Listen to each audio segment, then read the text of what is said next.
everyone. Welcome back to the Uncommon People Podcast YouTube channel. I have a quick book review to share today. I read this book, actually I think it was at the very beginning of this year. I'd have to look back on my Goodreads. Hey, follow us on Goodreads if you want. And it's by Linda Dillow. It's called Satisfy My Thirsty Soul. And for I'm Desperate for Your Presence, I think that's the subtitle.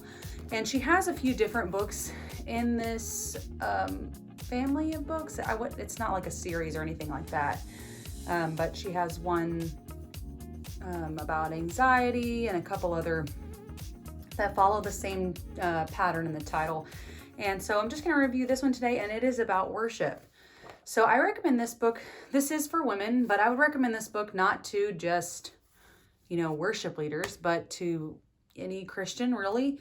This is a really good exploration of this topic. And so I'll give you kind of an idea of how it's set up. The first part is a call basically to waking up to worship.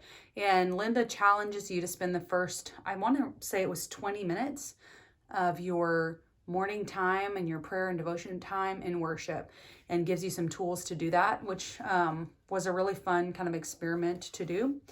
And so the first part is just talking about her own personal experience, my thirsty soul, my worship awakening, my soul finds stillness and expanding my worship experience.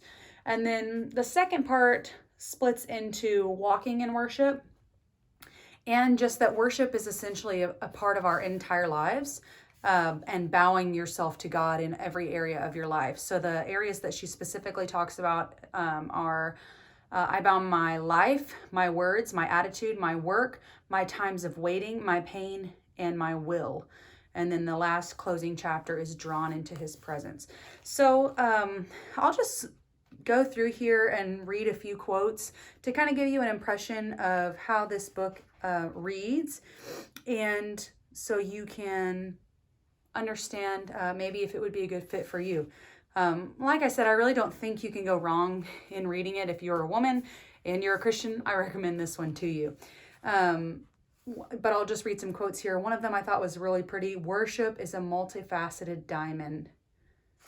Just gives you a good perspective of how intricate the idea of worship and really worshiping with our whole lives can be. She kind of goes into here in the chapter about her worship awakening. I so longed to grow deeper in astonished wonder. For too long I raced through life with my eyes straight ahead, not pausing long enough to look down at the flowers or up at the twinkle of stars. When you see the heavens, do you see the glory of God? Do you experience astonished wonder at God's creation? If not, stop racing long enough to turn your gaze up and ask the Father to pour wonder into your heart. So just a really beautiful representation of slowing down and worshiping God in a variety of different ways. There's a quote on, this is page 46 if you happen to have the book. Ultimate worship takes place when we, like children, find ourselves climbing into the lap of our Heavenly Father with the desire to just be with Him. At that moment, there's no agenda other than to sit in His presence, to love Him, to whisper in His ear our gratitude, to feel His face, to hear His heart, to rest in His embrace, to enjoy the moment, and to understand more fully the God who yearns to enjoy us. And I love that at the end of every section, or at the end of every chapter, there's a section that says, come, let's get practical. And so it gives you challenges, different ways to enhance your worship experience, and different things that you wouldn't maybe think to do. Like one of the first ones she challenges is you to do the ABCs of worship. So to go through and say, A, God, you're awesome, my all in all, I adore you, all things that begin with A. And then she goes down the list and gives you some examples of how to do that. So in the first chapter that gets out of Linda's actual testimony about worship and into the application for us walking in worship, one of the quotes in that chapter, I bow my life, is surrendering our life on the altar as a living sacrifice leads us from holy expectancy, the act of worship, to holy obedience, the lifestyle of worship. If worship is true worship, it will lead to holy obedience. So in here, throughout the stories throughout the book is just filled with different stories, different testimonies in this author's life and other people's life, different times and atmospheres of worship described, and also, of course, a lot of verses about worship that really explore the idea more fully. Different verses that are expounded upon that give you an idea of how to worship more effectively and just different ways to try worshiping. There's also in the back of the book a 12-week Bible study. I didn't do this, but it would be a good complement to this book. And also at the beginning, there's a recommendation for Linda's book that complements this. It's a companion guide for this book, and it's called My Worship Journey.